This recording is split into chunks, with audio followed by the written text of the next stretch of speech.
Hi kids, Mr. Tony here, coming right at you. There, I was trying to be funny. I know I said we were gonna try and have some fun during summer school, and that was about as much fun as I could think of right now. I'll have to go look up some jokes. Anyway, it's time for another video art lesson, or rather, un lección de arte. As you should know by now, we've been doing the country of the Dominican Republic all week, art about and of and from the Dominican Republic all week. And with my introduction here, I started out with the word arte in Spanish because they speak Spanish in the Dominican Republic. And then I added things each day. I added these palm fronds in colorful tropical colors. And then I added a shed, a beach shed that holds umbrellas and beach chairs and things like that. Okay, and I turned the art into a mural on the beach shed, the little bit of clouds that I added up there. Okay, and that we learned about the murals that they make down in the Dominican Republic. Okay, so that was last time, but I added something else today. Down here I have sand, which I had last time, but I added something else. What else did I add? Agua, water. Okay, that's the ocean. The sea, actually, the Caribbean Sea. If this is down in the Dominican Republic, then this would be the Caribbean Sea. And that's it coming up to the shore, the sandy beach. And it's high tide, apparently, because it's getting very close to that shed there. Okay, so that's what we're going to do today, a little beach scene. I know we've done this many times. I usually do one beach scene each summer because it's a good subject for summer art. So that's what we're going to do today, a little beach scene. We're going to do a watercolor, okay, but we're not going to use watercolors. We're going to use markers. And how are we going to do that? How are we going to make a painting, a watercolor painting with markers? Well, I will show you. I think I have a little bit of allergy, so if I itch my nose, please excuse me. It's been a little itchy these days. Okay. First, we're going to begin with the beach down here, sandy beach. Now, a good color to use for that is sandy tan, but you may not have sandy tan. If you have markers at all. Hopefully you do have markers and a piece of paper and you can do this. And if you are going to do this, you're going to add water to it, so you're going to need to put something underneath the paper because the colors will soak through, and you don't want the colors going on a nice table or even tablecloth. You have to get some newspaper or something underneath it to protect whatever's under it. Okay?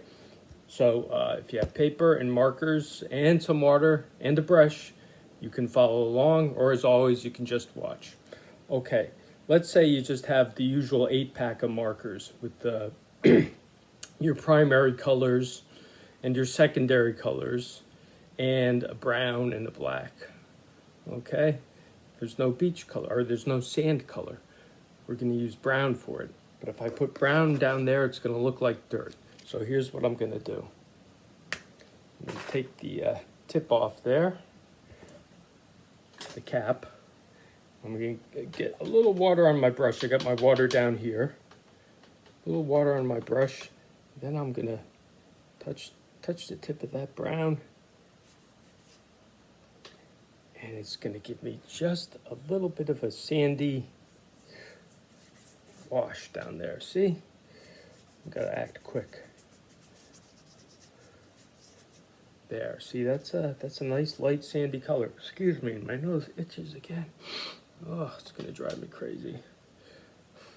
I wonder what people do on TV, television hosts, when their nose itches. What do they do? Okay, a little more water on there. A little bit of that brown over here. A little more. Oops, I got splatter. Okay. There you go. That's a pretty good sandy color. Oh no, I got some on my pants. Okay, I'm going to put the cap back on. Excuse me.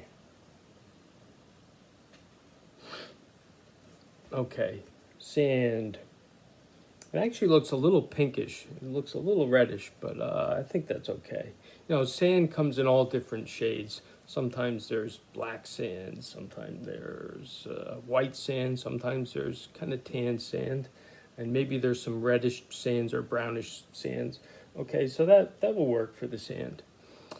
And it's a beach of the Dominican Republic, which, by the way, they have very nice beaches. I looked up a few in on the internet, and they got some very nice beaches. And one of them was kind of a dark brown like this. One of them had very good surf, good for surfers. Little dangerous for swimmers because apparently the undercurrent is very strong with big waves. So they do have nice beaches down in the Dominican Republic with beautiful turquoise water. Okay, so for that I'm going to use this color, turquoise. Okay, now you may not have turquoise if you have markers. You may just have plain old blue. So if you have plain old blue, that's okay. Just use that. And what you're going to do first is make a line across straight as you can. That's the horizon line. And the horizon line is what you see when you look out over the ocean. If you're here in New Jersey down at the beach and you look out over the ocean, you're looking out over the Atlantic. And as far as your eye can see is the horizon line. And then you have the sky above it. But the horizon line is pretty much a straight line. Okay? It's actually a little curved because the earth is round, but we're going to make it straight because it looks pretty much straight when you look out across it. Okay, that's the first step. Then you're going to take your blue or your turquoise if you have it, and you're going to just fill in a bit. This one's a little dry, but that's okay.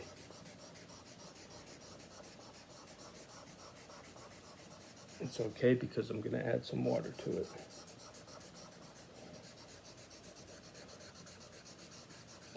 And I'm going to leave a little space in between the sand and the water.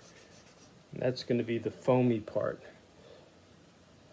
of the water where the waves come in. When they break on the shore, it gets all foamy. So that's going to be the foamy white part. Okay. Start like that, and then I'll take my brush, put some water on it, and this time I'm going to put it right to the paper, or right to the marker on the paper, and make it look like watercolor. Look at how nice that is. It really blends together nicely. I got to be careful here. It might drip down if I'm not careful. Oops, starting to drip. Oops, got some drips. I'm sorry, I got to tip it up on the side. I think I said before, if you're doing watercolor, your watercolor paper would typically be kind of flat like this, maybe on a little bit of a slant. If it were straight up, everything would drip right down, especially when you use a lot of water. So I'm going to be careful with it for now, and then I'll tilt it back up so you get a good look at it. Wow, that makes a really good blue.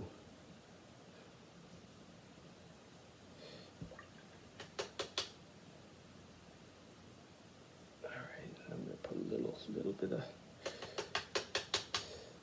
bit of water down there. You know, I'm going to suck it up with my brush. Get all the water off my brush, and then I can kind of pick up the excess water. Like that. Got a little drip down there. Pick it up. All right, and maybe I'll take the tip of my brush and I'll just kind of dab it around in that white part so it looks really foamy. Because foamy's not, the ocean foam is not pure white. It's not cottony, but it's much whiter than the water. And it's got all sorts of bubbles and grays and blues. So there. So add a little bit to it. A little bit of water to it. A little bit of blue down there in the foam. And that looks pretty good. That looks like an ocean. That looks like the Caribbean Ocean. Caribbean Ocean has nice turquoise waters. Okay, and that's the way it would look down there. It doesn't look like that up here in New Jersey. Our waters are a little murkier. We got more algae and stuff growing in it, so the waters are not as clear, not as blue as that. Okay, first step, or second step actually. First step was the sand. Next step was the ocean, and now we're going to do the sky, right? So that's a lot of sky up there. And I'm going to do, I think what I did last time, did I do this with the, yeah, I think with the mural, I put some sky in, but I didn't do the whole sky. Where's the mural I did? Is that yours? No, that's the little kids. Where is it? Oh, I got it somewhere. Anyway, if I'm not mistaken, I put a sky on the mural. Don't you know it? It's the one piece of paper I don't have. I wasn't planning on showing it to you. That's why I don't have it at the ready. But I believe I did a sky. Well, kind of like this one, right? Like what I did on the introduction here. I did a sky, but I didn't fill in the whole sky. I just made some bumps for clouds, and then I left it all white down there. And sometimes you'll see that at the beach. You'll see these big, billowy clouds piled up on the horizon. So that's what I'm going to do here. Let me get in right position. I'm just going to lightly go with my plain blue marker, like that. I'm just kind of figuring out where the sky's going to be. It's going to be up here, and this is going to be clouds. And then I'll take the marker. I'll do the same thing. I'll fill it in. Well, this one's a little dry too. That's okay. I'll have all sorts of lines, but once I add the water to it, it'll smooth it out a little bit. It won't be perfectly smooth like a sky. A clear blue sky would be perfectly smooth. But this is art, so it's okay if you got a lot of strokes. Now, if you don't have markers and all you have are crayons, you could do this in crayon too. That's something I did with the little kids. I'll show you that. The little ocean scene. All right, in crayon, a little beach scene in crayon, and I added a boat with the Dominican flag on the sails. Okay, but for you guys, I wanted to do something different. I wanted to do a little watercolor technique using markers.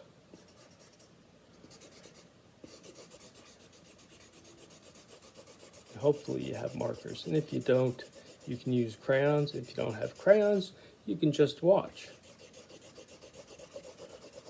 Or maybe your hand is very tired, or maybe you hurt your hand and you can't color. That's happened before.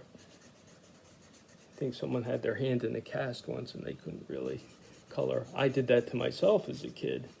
I broke my arm and I had to have my arm in a cast. And I think I actually started using my left hand for a little while because I couldn't use my right hand so well. But anyway, if you're just watching, that's fine.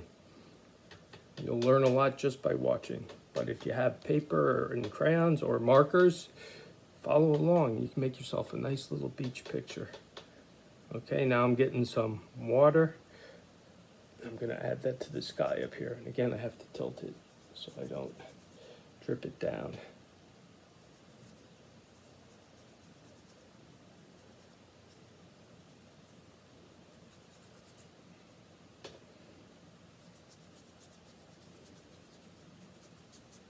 Now I can actually go below those lines I made a little bit. Those are just guidelines.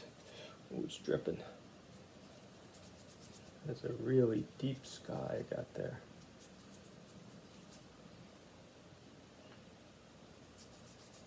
That's a deep blue sky.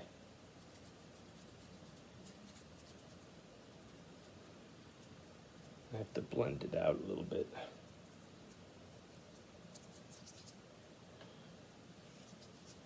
I have to blend it out because you can see where the marker ended. I want it to look like it's all sky up there. I may have to add a little bit more marker in there. I don't know if it's going to work too well with the paper being wet, but I'll try. Okay, down here, I'm going to add a little more marker. Yeah, it sort of works.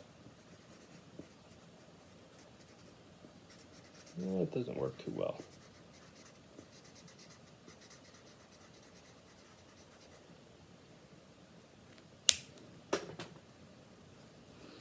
Boy, that's so dark, it almost looks like a night sky.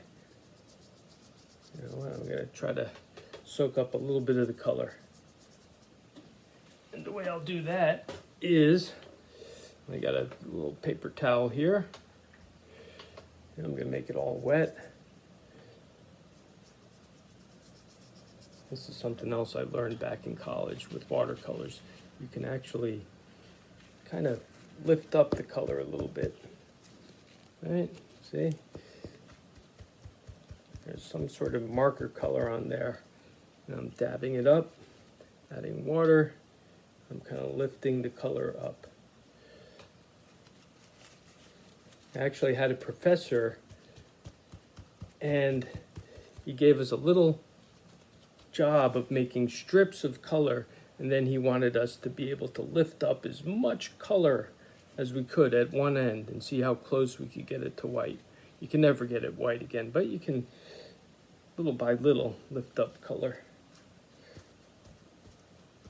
and make it lighter. You can see the colors coming off there. I need another paper towel, which I don't quite have. I haven't planned this, so I got some old paper towels that I have left over in my garbage can. That'll work. My trash can. It's not really a garbage can. It doesn't have food stuff in it. It's just papers and stuff.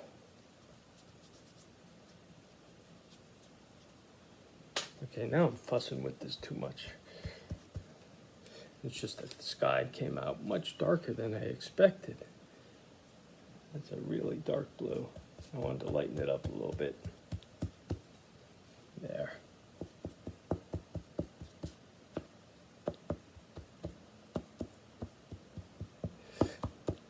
If I really wanted to lighten it up, I could wait for it to dry and then I could go back over it with some white crayon. That would probably lighten it up.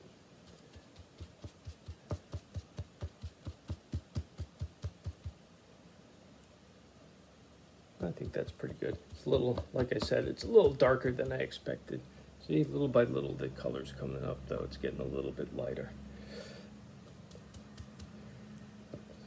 Let's see if I have another paper towel down here. That's no good. Okay. These all are a little bit covered with old paint from something I did before. But I got the blue coming off. Okay, so that's it. That's today's lesson. That's not bad. That's a nice beach picture. You know, I could add something to it. I can add an umbrella or maybe a little boat, but I like it just as it is. If you want to add something to it, you can. If you've done yourself a beach picture, you could add some palm trees. We've had practice with the palm trees, so you just make a trunk and some palm fronds. And you can do that again with the marker. You can make a brown trunk that you get your green and make palm fronds. And I think you probably should be careful if you add water to that because it'll get very blurry. Blurry is okay for the water and the sand and the sky, but if you're doing detailed things like palm fronds, you'd have to be careful when you add your water.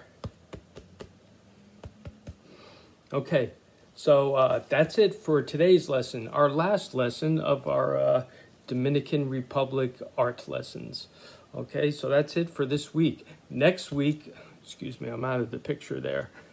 It's a little hard for me to squeeze in the picture with my picture artwork. Okay, but that this is the last piece of art for the Dominican Republic, and next week we're going to be doing some more Leciones de Arte from another Spanish-speaking nation. Actually, it's the country of Spain, and that's where Spanish comes from. That's how Spanish came to the Caribbean islands and the island of the Dominican Republic. It's the people from Spain who came across the Atlantic Ocean, and they settled down in Mexico, which is in Central America, and then down in South America, where they have Brazil and other countries, and in the Caribbean, where they have the Dominican Republic. So there's a lot of Spanish spoken down there. And the English came over, they were in North America, so we speak English up here mostly, but people speak Spanish up here as well. There's also a little bit of French down there on the island of Hispaniola, which is shared with, which has the Dominican Republic, and it's shared with Haiti.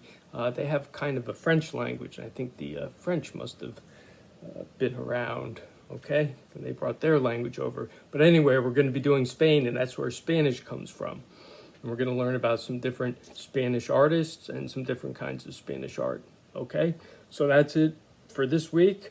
I will see you next time. Bye-bye.